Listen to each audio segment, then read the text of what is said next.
In breaking news, we bring to you today the review that was brought on by lots of people posting everywhere, demanding that we talk about Tom Ford Extreme Pour Homme. That's not probably how it's said, but yeah. So one person, Mr. Noel. Mr. Noel requested a review upon seeing our collection video of Tom Ford Extreme for Men. So that's what we are here to give you. That's just the extreme version of his classic Tom Ford for Men. But better. And with a lot. It's not, you know, as a lot of perfume houses try to say, extreme is going to be like the stronger, long-lasting, more audacious version. A lot of them lie in that regard and just kind of slightly change things up note-wise. That's what this is, although this is pretty changed up notes-wise. So as far as the notes that go into this guy, we've got a lot of notes here. Mm-hmm. In your top notes, you've got basil, coriander, chamomile, cardamom, cinnamon bark, lemon, and citrus, just generic citrus. Your heart notes are black plum, Parma violet, cedarwood, sandalwood, saffron, all thyme, the woods. And black fig. The base notes, you've got rum, Haitian vetiver, caramel, vanilla, black truffle, fir balsam, leather, amber, patchouli, and incense. Oh, hot damn. So lots of stuff going on in Lots of dark, good, manly man scents going on there. So as far as the bottle, this guy only comes in a 50 ml. Obviously looks a lot like Black Orchid, Sahara Noir. I personally do not like the bottle. It shows fingerprints. Yeah, it shows fingerprints. So easily, and it's that really kind of vintage, old kind of, you might be able to see, see-through brown. Yeah. I don't know, it feels like and looks like corduroy. Yeah. That's the best way to describe this bottle, is nobody likes corduroy. It's gross. It's a corduroy bottle. I give it maybe a 4, if that. Yeah, I don't like the bottle either, really. It's trash. It's pretty trash. Yeah. However, we're all hear more about the fragrance. The fragrance. The Voila. sprayer's not bad at all there. It's nice. That's the initial reaction. It's nice. It's nice. It smells kind of peppery in there, maybe? Or at least I get something that smells like it should be peppery. That may be the incense there. That could be it. That makes sense. It's not lumberjacky, but it kind of is, and I think that's kind of all the woodsy sort of notes coming in. But it definitely seems to me that this is more of like a rusticy man smell. Like someone who fishes and takes care of his own. More of like a Midwestern man, I guess.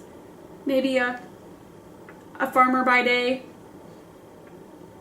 Connoisseur of whiskey by night. You couldn't see this as a suit and tie fragrance? I mean, maybe, but I think it really depends on the dude. The Gotcha. dude could not be clean shaven while wearing this in a suit and tie. He'd have to be like bearded out. So you're really just picking up on masculinity. Yes. Just jumping out at you. Lots of masculinity. Yeah, it's weird. One of the notes that I legitimately feel is strongest in this fragrance is the truffle note. It smells very like earthy, very dirty, and it smells like mushroom. It just smells like there's a little bit of mushroom hanging out next to some leather with some incense and tons of like sweeter spices up top. But in our testing with this fragrance, it's always been kind of a chameleon. I feel like pretty much every time that I've worn it or I've smelled it, you pick up on different facets of the fragrance.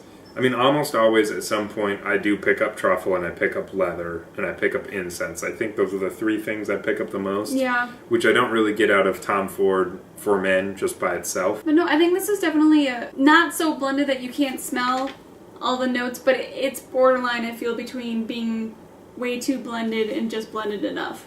Yeah, and I feel like that's a pretty Tom Tom Ford-esque thing to do. Yeah, I mean, even some of his fragrances where like he has as little notes as possible, and they're all pretty I know. standoutish. They all get blended right into that just Tom Ford signature creaminess, which I feel is like a lot like Guerlain in a way, or Maison Francis Kurkdjian.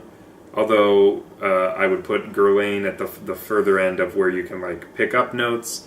MFK is over here, and then Tom Ford would be right where Jess's head is. It's just right in the middle, pretty creamy, but occasionally notes will really pop. This is kind of an older man's smell. Yeah. You really have to be able to be in touch with your masculine side to be able to wear this guy.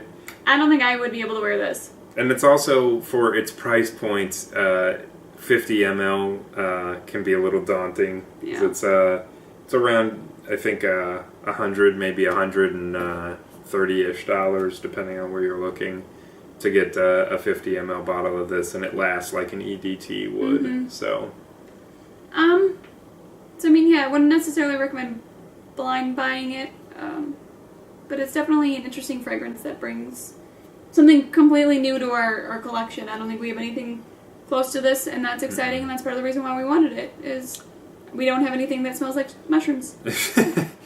Yeah, that, and I mean, the leather here it's a very pleasant leather. It's very hard when you're smelling leathers.